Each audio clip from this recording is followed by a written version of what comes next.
Hello and welcome to Writing Captions That Work, where we will be providing context to the photos that will be used in the yearbook. This is a key element as the yearbook is predominantly made up of those photos, and once they look at the photos, the next thing that readers are looking at are the captions. So we want to provide that mini storytelling that would happen within those captions. So the first thing we're going to look at is an effective caption. When composing those captions, you want to first identify the answers to the who, what, where, when, and why of each photo. So again, think about your 5 W's here when it comes to the storytelling. We want to use the captions as a way to draw our readers into that spread. Yes, perhaps the first thing they'll see is those photos, but we want to be able to answer the questions that can't be answered by simply looking at the photos, and that's what the point of the caption is. We want to make sure that everything we're reporting within the caption is always factual, which means going out and doing those research, interviews, and making sure that we have the information as accurate as possible. So let's look at this first photo here. This would be an example of an ineffective caption here. It is simply just a teaser for the show. So in this particular case, it's not helping to add more information to the particular picture. It's also important to stress at this point that when it comes to captions, that we do not want to be making up or using any kind of gag type captions. So we want to, again, stressing that factual, that research base that comes with our reporting. Here would be an effective caption for this particular photo. And it reads, "The Glass Menagerie gets an updated look as sophomore English 10 honors student Aaron Tyrese films his group scene for their project. Tyrese and 4 classmates not only modernized the plot, but used iMovie to film these scenes during the first week of October. Mrs. Emerson gave us 3 weeks to write and 1 week to film, and we earned an A on the project," Tyrese said. So hopefully you can see that this particular caption goes beyond what I'm seeing in the photo, and it gives us the background information. It answers those 5 W questions. So the first thing that comes into play when writing a caption is that you have to have strong photographs. The stronger the photograph, the easier the storytelling will be. And that's what makes our job easier. So you want to be choosing photographs that have a storytelling appeal. So here are 2 photos. These photos were taken at the same track meet. So the question becomes, which one tells a more interesting story? So take a minute, look at them. Which one would you say? Hopefully, you would identify the photo here on your right as being the more interesting story. While the girls on the left are cute as far as their friendship and seem to be enjoying the day, it is still what's considered a posed photo. So it becomes very difficult to talk about the action within the photo here or the story behind it when all we have is them standing there looking at the camera. While the girl on the right obviously provides us with the opportunity to tell more of a story here. The next guideline to look at when composing your captions is the lead. This is the 1 or 2 words, maybe even a short phrase, that begins the caption. It allows us to establish a connection, a relationship between the photo and the caption, the visual and the verbal element that's on the page here. So we are going to try to get something that's very impactful and that there is a connection there. So let's go back to the girl jumping over the hurdle, and let's look at some possible lead-ins. So when you have your photos, you're going to be doing some brainstorming, some ideas here. This can be the really fun aspect of the class, listening to students brainstorm ideas for leads. And so for this particular photo, we have the option of clear sailing, putting her best foot forward, all clear, or the end is in sight. So think about which one maybe speaks to you, and then on the next page you're going to give me what you think you would choose if this was the photo going to go on your page. Once we have that strong lead, the next thing we want to look at is completely and accurately identifying and describing the action and reaction of the photo. This again is where our 5 W's come in, and one of the key elements here is we need to do this without stating the obvious. And by that, what I mean is not isolating ourselves within the classroom, looking at a photo and making assumptions based on what we see in the photo, or simply just telling me, the reader, what I'm already seeing within the photo. We want to go beyond that surface level element there. We want to give me information that I can't see within the photo.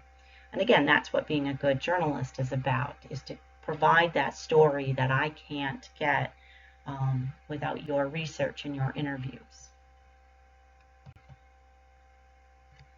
So in looking at this photo, what is obvious?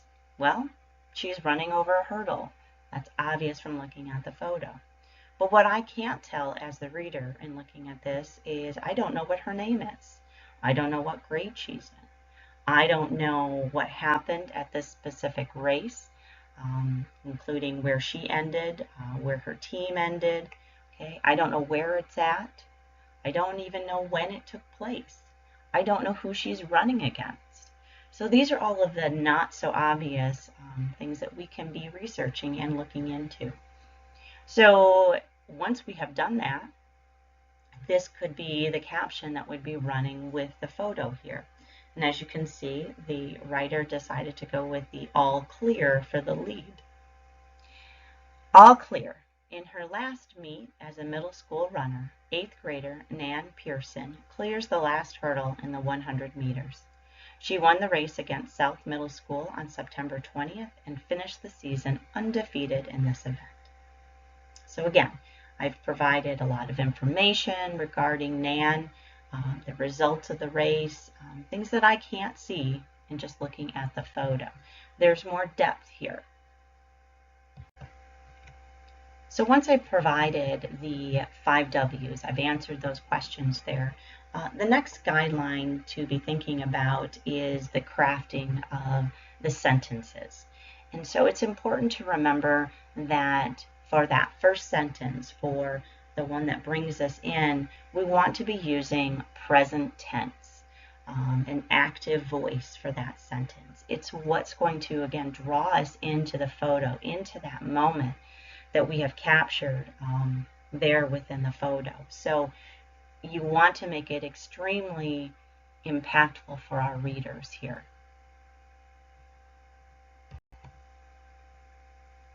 So here's another photo example. And this would be the first sentence of this particular caption here. So we have, warming up closer Ryan Rhodes, senior catcher Mark Myers works the bullpen in the home game against Universal High School on April 28th. So as you can see, we have identified several of the 5 W's here. We obviously have a complete sentence, but also important is the fact that we have present tense and active voice in the verb that was chosen by the writer here.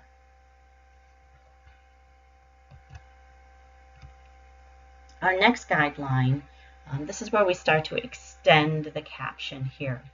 Instead of just one sentence, we extend it. We give more information. Again, it goes beyond the storytelling here. For these sentences, we switch to a past tense. So it is a mix with our writing. It can be awkward for some students because your English teacher has always told you to be consistent with your verb tense throughout your writing. When it comes to captions, these are the techniques that we're looking at. The first sentence is that present tense. It draws us in, puts us in that moment. But then any subsequent sentences, we want to be switching to past tense, keeping in mind that our readers are reading this after the event has happened. Sometimes it's a couple months because it happens to be our distribution day when they're reading it. Sometimes it's several years. Students that go back, look at their yearbooks before a class reunion or just to reminisce. So that's where the past tense comes in. This is where we also provide more background information, more context to the photo. So let's go back to this particular photo and let's add that second sentence here and look at what they were able to provide. So we had warming up closer Ryan Rhodes, senior catcher Mark Myers works the bullpen in the home game against Universal High School on April 28th. Myers entered the game with Rhodes in the top of the 7th inning, and Rhodes earned a save with the 3-2 win. So again, second sentence here, and now looking at the verb, we have past tense that is happening here.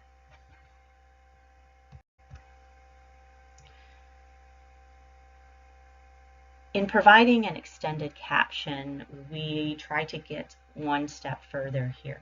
One of our goals as yearbook staffers is to try to bring in as many students as possible into the book. One of the ways that we can do that is through our interviews and then adding what we call a direct quote to the caption. So we extend the caption even further now into a third sentence that provides that direct quote. It provides the human interest here. It allows somebody in the photo, related to the photo, to put in their own words information that helps add value to the storytelling. So here's our photo again. So warming up closer, Ryan Rhodes, senior catcher Mark Myers works the bullpen in the home game against Universal High School on April 28th. Myers entered the game with Rhodes in the top of the 7th inning, where Rhodes earned a save with a 3-2 win. I waited all season for a chance to help my team win an important game, and this win puts us into the playoffs, Myers said. So having Myers be able to add some voice to this particular photo, again, brings us into that moment, brings us into the storytelling. And there's a human interest value here instead of just a very two-dimensional kind of storytelling that's happening. So, recap some of the items that you need to be aware of for good captions. First, you have to pick some strong photographs. The stronger the photograph, the easier it will be to tell that story. Research and learn the facts. Reminder, the classroom is not a place for you to hide. You need to get out of it. You need to do the interviews. You need to ask the questions. Think about telling what happened before, during, and after the action of the photo. So this is where you're able to provide more context to that particular moment. So looking at all of those elements that led up to it as well as right after it. Include the 5 W's, so answering those questions as you're composing the captions. These are the questions you're going to ask during the interview to make sure that you have them accurate. Avoid writing the obvious. Again, you want to do the research, do the interviews, and then start to compose the captions from there instead of sitting and looking at the photos and just telling me what I can already see within the photo. You want to use strong, specific nouns and, most importantly, lively action verbs. Whether it's in present tense or past tense, we need to have active verbs. And then, of course, we want to grab the attention with a visual as well as verbal lead-in So making that relationship, that connection between the photo and the caption. The following are additional pieces of information you should have when writing good captions. The first is the fact that you need to avoid editorializing. And simply put, editorializing is you, the reporter, putting your own opinion within the captions. So we want to avoid that. Where we are going to add the opinion is through our interviews, allowing our source to voice their opinion through those direct quotes. We want to use a variety of sentence structures and not have every sentence be that cookie cutter same structure.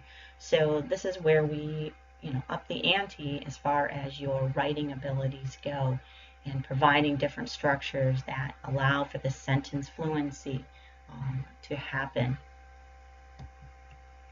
We want to make use of complete sentences. So the subject, verb, object kind of composure there, making sure that we have a complete sentence. We want to make sure that we are identifying all of the main participants with complete names.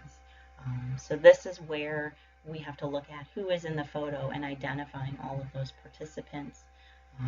And so there becomes a unwritten rule of, well, what if there are 20 people in the photo? How do we identify the main participants? And sometimes this is where an editorial board or a manager meeting comes into play, and you'll sit down and determine, looking at the photo, who would we identify as the main participants. So there's not a hard, fast rule as far as how many people we have to identify. We try to do what's best for telling that particular story. We want to use present tense for the sentence that captures the action of the photo. This again is that first sentence there. And then past tense for any of the subsequent sentences in the caption. This is where we add that background information more and providing more context to the photo. So here is your easy formula, if you will, when crafting your captions. First, come up with a lead-in that allows a connection, a relationship between the photo, the visual, and the caption, the verbal. Okay. This is where we're going to also create style rules for consistency. Some years our editors determine that we want our lead-ins to be only one word, whereas other years we have more flexibility and it's 1 to 2 or a short phrase. So we will determine what that style is going to be to make it easier for you for brainstorming those lead-ins. Present tense for that first sentence there, again, that captures the action of the photo, identifying the 5 W's. Past tense for any sentences happening after that first one in the caption. And then looking at adding that direct quote from a subject, from a person who's in the photo. This again adds that human interest to your piece. So now that I've looked at all of the requirements for effective captions, there are some things that we do not do in captions. And these are, unfortunately, the list of do not do these. So again, stating the obvious. Okay? Don't just look at the photo and try to compose it based on what you see. Try to avoid beginning with names. Again, this is where a lot of my staffers fall into that trap. And then we have captions on the page, 5 to 7 of them, and they all begin with names. So while 1, maybe 2 on the page is fine, we want to try to avoid that and start with something else within those 5 W's there. We want to avoid using the same lead-in pattern. So again, it provides that variety there. It doesn't become stale throughout the book. We do not want to use phrases such as pictured above, attempts to, appears to, or any word not based on the facts of the photo. So again, we're trying to tell that story here through our research, through our interviewing, And when we say things like attempts to or appears to, it signals our reader that we aren't sure what really is happening here, and we're just simply guessing, which reminds our reader, oh, you didn't go out and do your job and verify this information and do the research to back this up. So these are going to be keywords to avoid at all costs. And ultimately, we never want to put words in the mouths of those who are pictured. Okay? This is where interviews, our research, we want to go out there and get it firsthand from the persons who were at the event, who were in the photos there. Unfortunately, there's a page 2 to more caption don'ts. Don't use the obvious as far as during as a lead. Okay, so we get that this is during. We want to again capture that impactful lead that connects the photo. We don't want to overuse participles and gerunds. These are those ing words. We don't want to use passive verbs, and we're going to look more deeply into passive verbs in another section here, but these will be those to be verbs, and so we'll talk about those in depth. We never want to use gag or joke captions. Our job is to do the research, to learn the facts, and report them. And we don't want to fill up a caption with a bunch of unnecessary words. Okay? There needs to be a value to these words here. So it's not about hitting a word count or filling up the space. It's making sure that we're telling a story that has value to our readers. So, tips when you're out there. Attend the event or function. So if you are assigned to the page, whether you're the photographer or not, you should go to the event. Okay, and this will allow you to get more information about the event and what happened so that you know what you're writing about. And while you're there, pick up a program. Sporting events would have programs, as would school performances. These will help you in identifying anybody that's a part of that. So the players, the people that are on stage. So verification of who is who, as well as who may be behind the scenes. And then writing that caption as soon as possible after the photo was taken. So getting back to the classroom, downloading the photos, and then working with the photographer to pick those strong photos so that captions can be written as soon as they're taken. This allows us to get the facts while they're fresh, but also through our interviews, get them within that moment there and add them to the caption. More caption tips. Interview people in the photo. Okay, again, you have to leave the classroom here. This is the one classroom that I want you to get up and leave the class for, because I know you are not going to find the answers in here. So never assume you know what they're doing or what they're thinking. Get out there and ask that question. Check, recheck, and recheck again the spelling of people's names. That is always one of the critical items within the class, is name checking. We do it multiple times at multiple levels, and this is why we do it. No one likes to have their name misspelled in the book.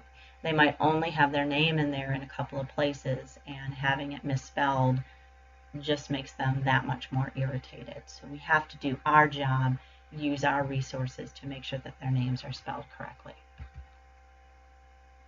We want to add variety to the caption lead. So again, making sure that the captions begin differently throughout the spread. So we don't have all of the same structure of captions on the entire spread here.